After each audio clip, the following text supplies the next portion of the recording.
Did you know that 90% of the English you actually need for real life is totally ignored by your textbooks? Seriously, if you don't have the right everyday words ready to go, you're literally going to freeze up when a native speaker just casually asks you about your weekend. But don't stress, I've got you. Today, we are breaking down 10 of the most burning questions about English grammar, vocabulary, and pronunciation. Here is a quick sneak peek of the 10 questions and the exact answers we are about to unpack. Question 1. What's the deal with calling clothes inside out? Answer. I will teach you the secret fixed phrase to fix them. Question 2. How do native speakers pronounce set it to dry? Answer. We basically delete the letter T. Question 3. Why do we say in the habit of doing? Answer. It is a sneaky grammar rule you absolutely need to memorize. Question 4. What does let it slide mean? Answer. It means giving someone a free pass when they mess up. Question 5.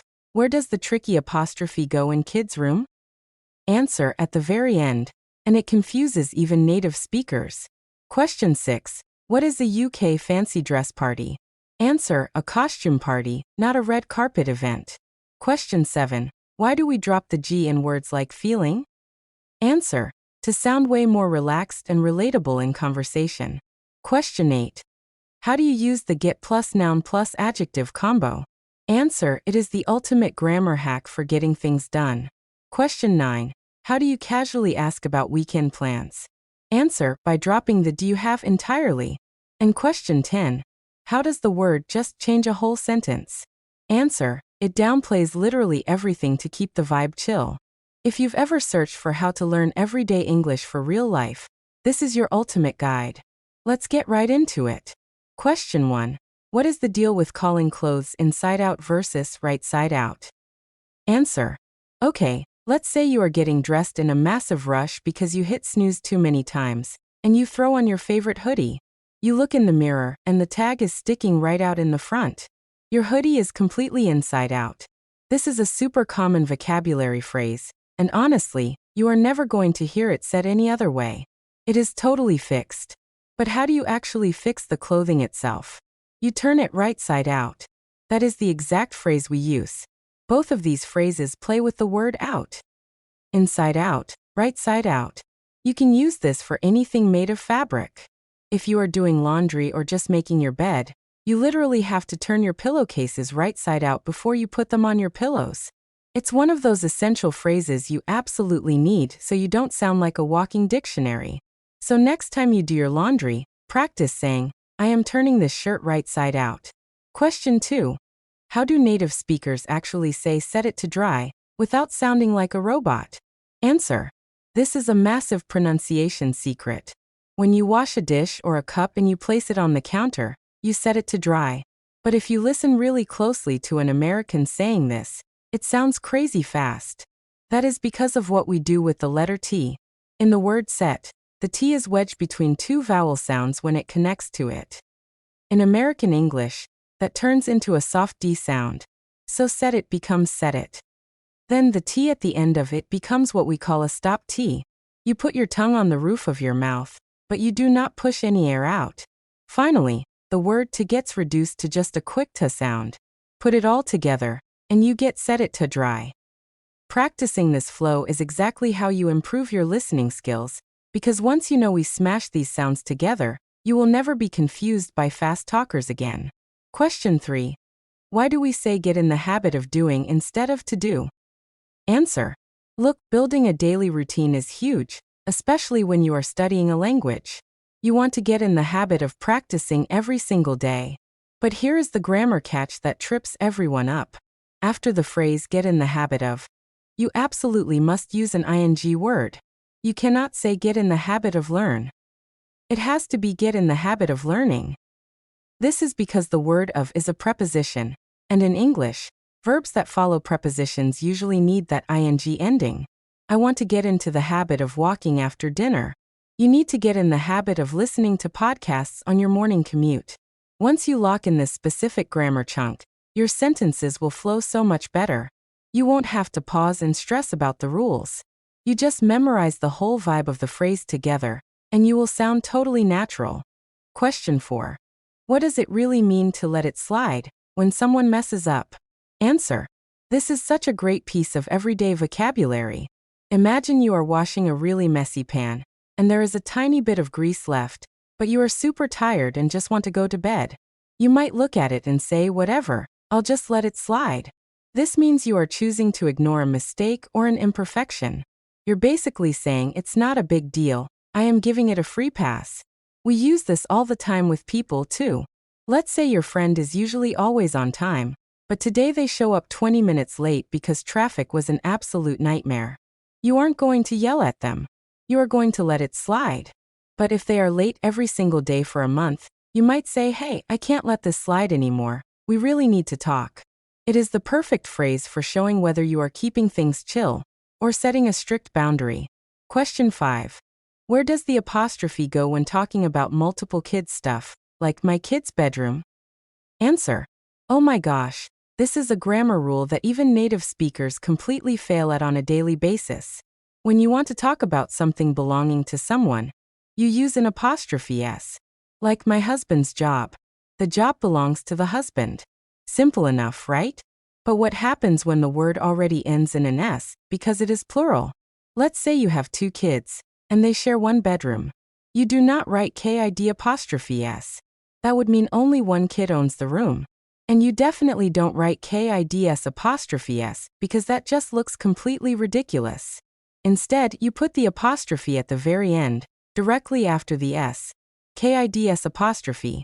They are hanging out in the kid's bedroom. It is such a small detail, but getting this right when you are texting or writing an email makes you look incredibly smart and fluent. Question 6. Why shouldn't you wear a ball gown to a fancy dress party in the UK? Answer. Okay, this is a hilarious vocabulary trap that you absolutely need to avoid if you ever travel across the pond. In the US, the word fancy means something elegant or super expensive. A fancy restaurant is where you pay way too much for tiny food and wear a really nice outfit. But in British English, if someone invites you to a fancy dress party, they are not asking you to wear a tuxedo or a sparkly evening gown. In the UK, a fancy dress party literally means a costume party. Like Halloween. Imagine showing up to your friend's flat in London wearing a beautiful, expensive suit, and everyone else is dressed up like Spider-Man or a giant banana. You would be so incredibly embarrassed. In America, we just call it a costume party, but knowing this tricky difference is a major lifesaver if you have British friends. Question 7. Why do native speakers drop the letter G in words like feeling and going? Answer. If you want to dive into some real small talk, you have to nail the pronunciation of casual greetings.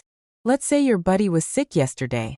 You might text them or ask them in person, are you feeling any better today? But honestly, we rarely hit that harsh G sound at the end of feeling. We just say feelin'. Are you feelin' any better? How's it goin'? What are you doin'? Dropping the G makes your speech sound so much more relaxed, warm, and approachable. It takes away the strict, robotic, textbook vibe and replaces it with genuine human connection.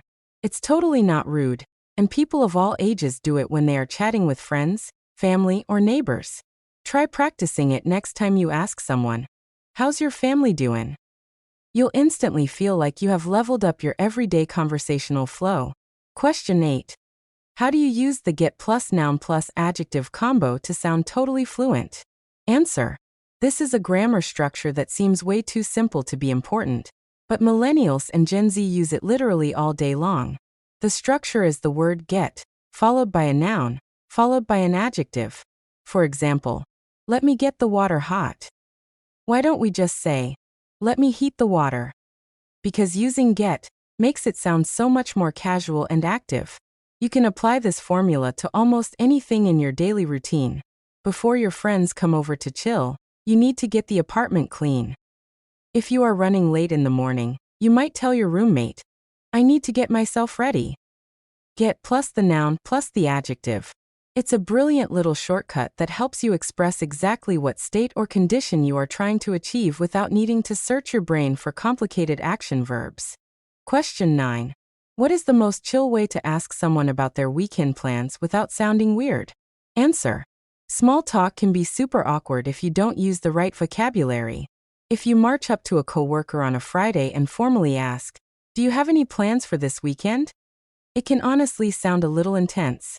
They might think you are about to ask them to help you move apartments, or maybe even ask them out on a date.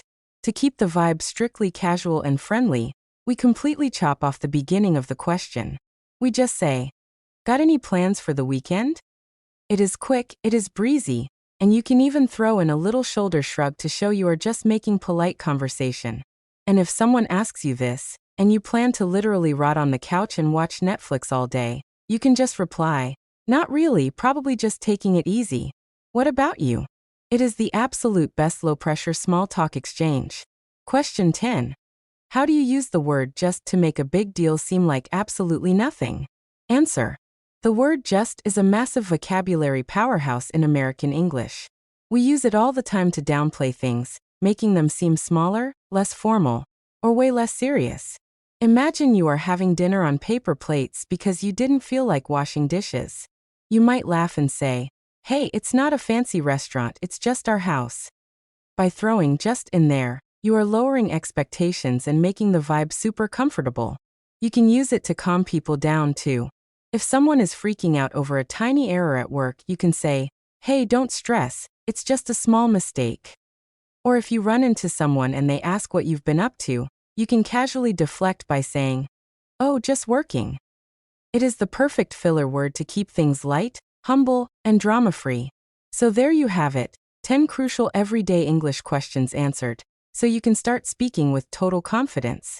Taking action right now and practicing these phrases is exactly how to speak fluent English like a native without constantly overthinking the rules. Seriously, try to drop a few of these words into your very next conversation. I am so glad you hung out with me today. Please don't forget to hit that like button and subscribe to my channel, Learn English with Jennifer, so I can keep bringing you the absolute best language tips every single week. Catch you in the next one.